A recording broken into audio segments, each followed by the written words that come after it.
સમૃદ્ધ સંકુલિત રચનાઓની આપણે વાત કરીએ છીએ તો સમૃદ્ધ સંકુલિત રચના એટલે કેવી રચનાઓ કે જે ઘન પદાર્થો છે એ ઘન પદાર્થની અંદર જે ઘટક કણો છે એ ઘટક કણો મહત્તમ જગ્યા રોકે અને ન્યૂનતમ જગ્યા ખાલી પડી રહે અને એ જે જગ્યાઓ જે છે એ કેવી ભાતની કેટલા પરિમાણની અંદર રચાય છે એને સંકુલિત રચના કહેવામાં આવે છે।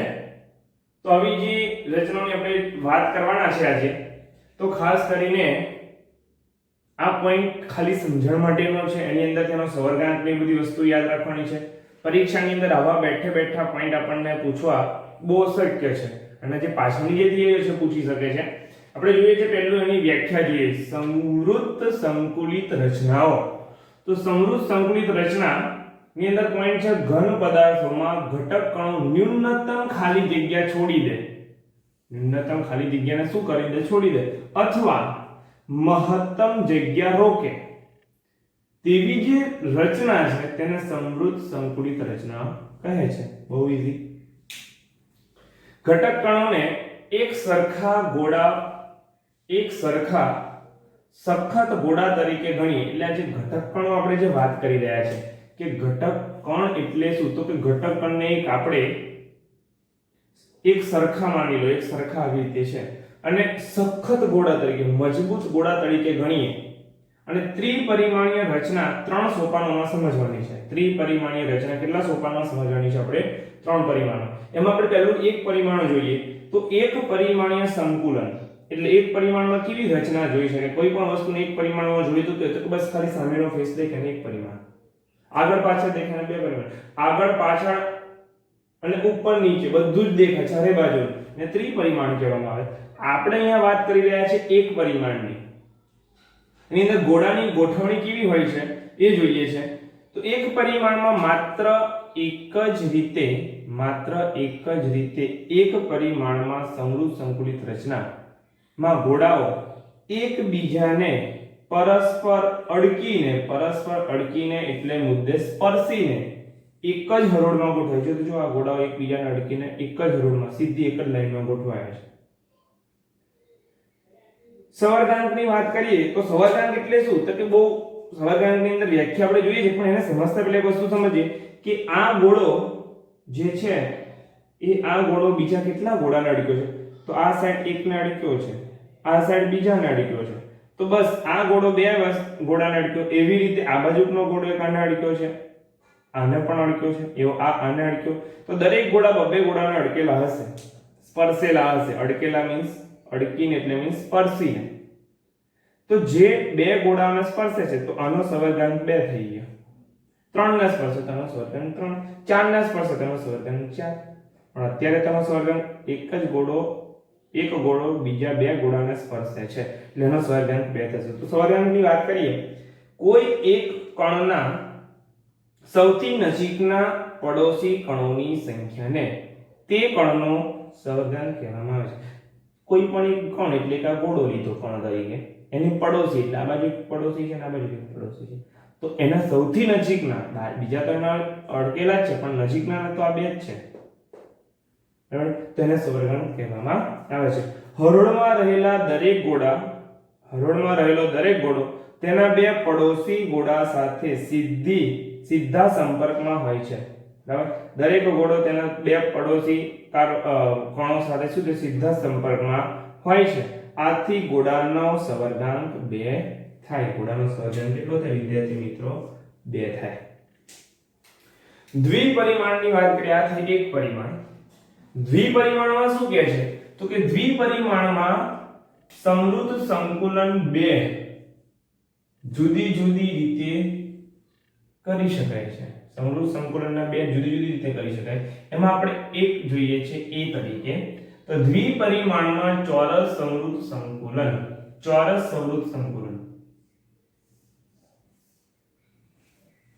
ચોરસ જોઈએ છે ઘટના કેમ ચોરસ કહેવામાં આવે છે એનો અંદર આકાર ચોરસ બને છે કેન્દ્રો ગોળાના કેન્દ્રને જોડતા એટલા માટે એને ચોરસ કહેવામાં આવે છે। આના પછી જોઈશું ષટકોણીય સમૃદ્ધ સંકુલન તો ષટકોણ બનશે 6 ખૂણાવાળો। તો રચના પર ડિપેન્ડિંગ છે નામ એમને આપી દેવામાં આવતા નથી। ઘોડાની ગોઠવણી કેવા પ્રકારની થાય છે એની વાત કરીએ. બીજી હરોળના ઘોડાઓ એટલે કે પહેલી હરોળ આવી રીતે ગોઠવાય છે એવી બીજી હરોળના ઘોડાઓ પ્રથમ હરોળના ઘોડાઓની બરાબર ઉપર જ ગોઠવાય છે. આ પ્રથમ હરોળ છે માની લો, તેની એક્ઝેક્ટ બરોબર ઉપર જ એવી ને એવી સેમ હરોળ ગોઠવાય છે. એટલે બીજી હરોળના ઘોડાઓ પ્રથમ હરોળની ઘોડાની જેમ જ ગોઠવાય છે. બંને હરોળના ઘોડા આડી અને ઊભી રીતે બરાબર ગોઠવાય છે. આડી એટલે મીન્સ આમ, ઊભી એટલે બરાબર ઉપર નીચે સરખા જ ગોઠવાય છે. બધી બાજુ જુઓ તમે, આમ ઊભા જુઓ તોય સરખા દેખાય, આડા જુઓ તોય સરખા, એટલે બરાબર ગોઠવાય છે. હરોળની થપ્પી, હરોળ એટલે કે થપ્પી, હરોળની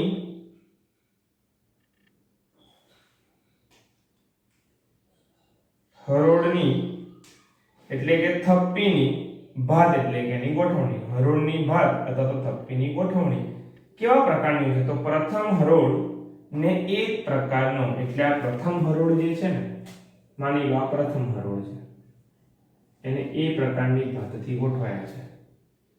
એ પ્રકાર, એનો પ્રકાર અ છે એ, બરાબર. પ્રકારની હરોળ ગણીએ તો બીજી હરોળ પણ તથા અન્ય દરેક હરોળ એ પ્રકારની થશે. જો આ આવી હરોળ જે છે એકબીજાને ગોઠવે તો આને એ કહેવાય. તો એવી ને એવી હરોળ આ છે જો સેમ, તો આને પણ શું કહેવાશે? એ. તો અન્ય એના સિવાયની બીજી ગમે તેટલી બના, તો મેં 3 દોરી છે, વધારે પણ હોય ઉપર નીચે ગમે તે, એ પણ એના જેવી છે સેમ, એટલે એને પણ શું કહેવામાં આવશે? એ. તો એ પ્રકારની ગોઠવણી થઈ, બરાબર. કેવા પ્રકારની ગોઠવણી થઈ? એ પ્રકારની. તો એ પ્રકારની ગોઠવાય છે એમ કહી શકાય.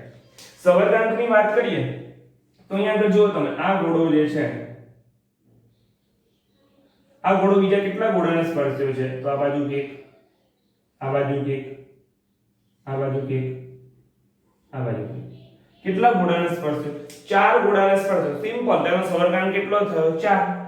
આ ઘોડાનો મધ્ય બિંદુ લઈએ, આ ઘોડાનું કેન્દ્ર લઈએ, આ ઘોડાનું કેન્દ્ર લઈએ અને આ ઘોડાનું કેન્દ્ર લઈએ, બરાબર. તો આ ઘોડાઓને જ્યારે આમ એકબીજાને જોડી દઈએ, આને એકબીજાને શું કરી દે, એમ જોડી દઈએ આમ કરીને,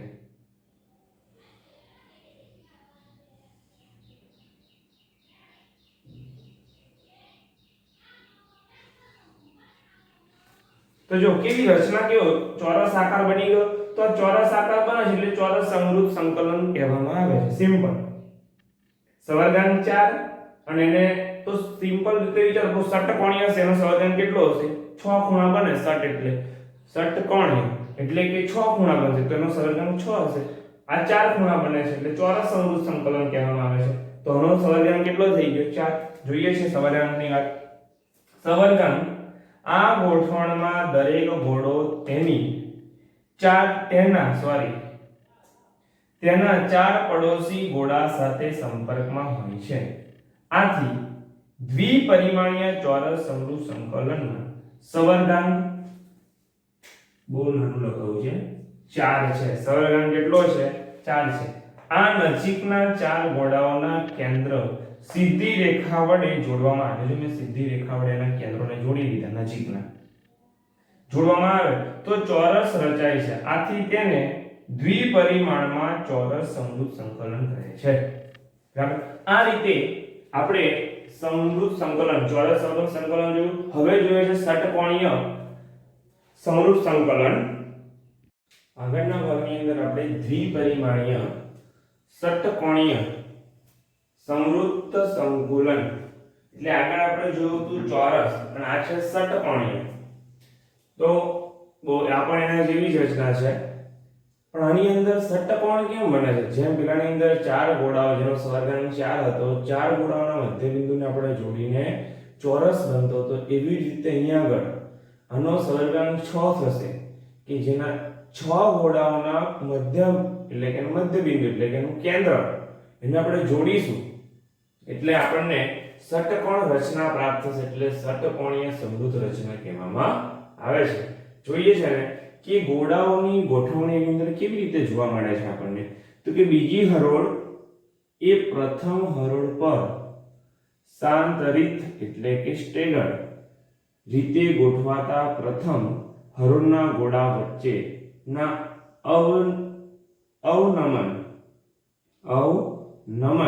અવનમનને કહેવામાં આવે છે બીજી ભાષામાં ખાડામાં બીજા હરોળના ગોળાઓ ગોઠવાય છે. જેમ કે આ ગોળાઓને હું ગોઠવીશ તો આ ગોળાઓની વચ્ચે જે આ ખાડાવાળો ભાગ જે બને છે એ ખાડાવાળા ભાગની અંદર જો ગોળાઓ ગોઠવાયા છે, બરાબર. જ્યારે ચોરસ સમૃદ્ધ રચના જે હતી આગળની એની અંદર એક્ઝેક્ટ ગોળાની ઉપર ગોળો ગોઠવાતો હતો. જ્યારે અહીંયા આ બે ગોળાની વચ્ચે જે ખાડો પડે છે એટલે કે અવનમન થાય છે, એ અવનમનની વચ્ચે બીજા ગોળાઓ ગોઠવાય છે. એટલે આ પ્રમાણેની અંદર ગોઠવણી જોવા મળે. એની હરોળ થપ્પીની ભાત કયા પ્રકારની ગોઠવણ રચાય છે?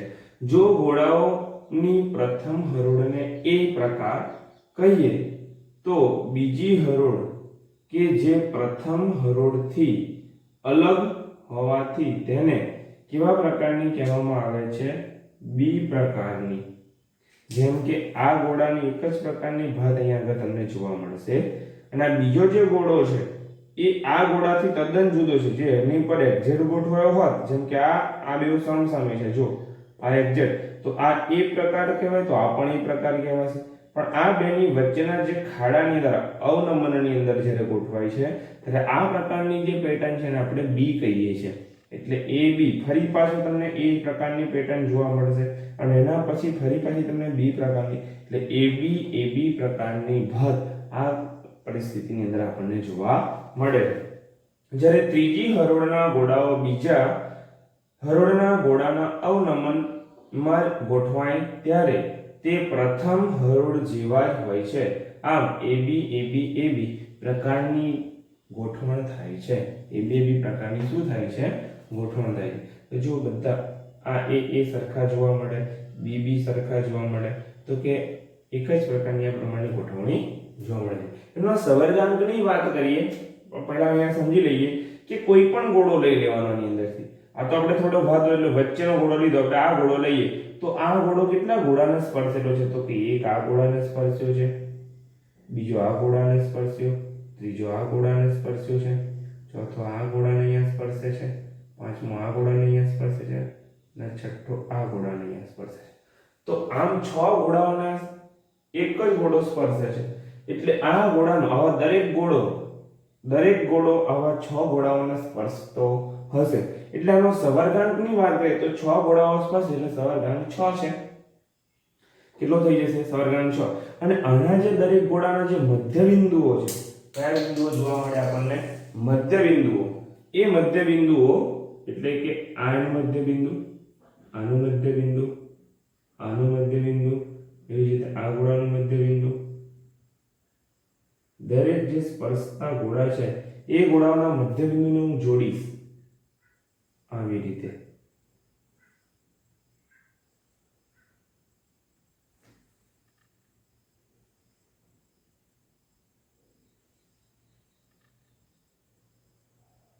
તો મને ચોક્કસ ષટકોણ 6 ખૂણાવાળી 1 2 3 4 5 અને 6 આવા 6 ખૂણાવાળી ષટકોણીય રચના મળી. અને આવી ષટકોણીય રચના બને છે એટલા માટે એને દ્વિપરિમાણીય ષટકોણ સમૃદ્ધ સંકુલન કહેવામાં આવે છે.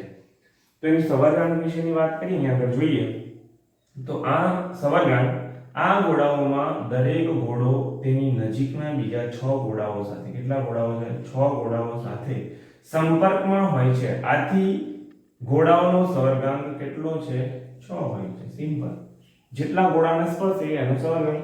આમ 6 ગોળાઓના ષટકોણના ખૂણા પર ગોઠવાયેલા હોય છે. આથી તેને દ્વિપરિમાણીય ષટકોણીય રચના કહે છે. આ પ્રકારના ગોઠવણમાં મુક્ત જગ્યાનું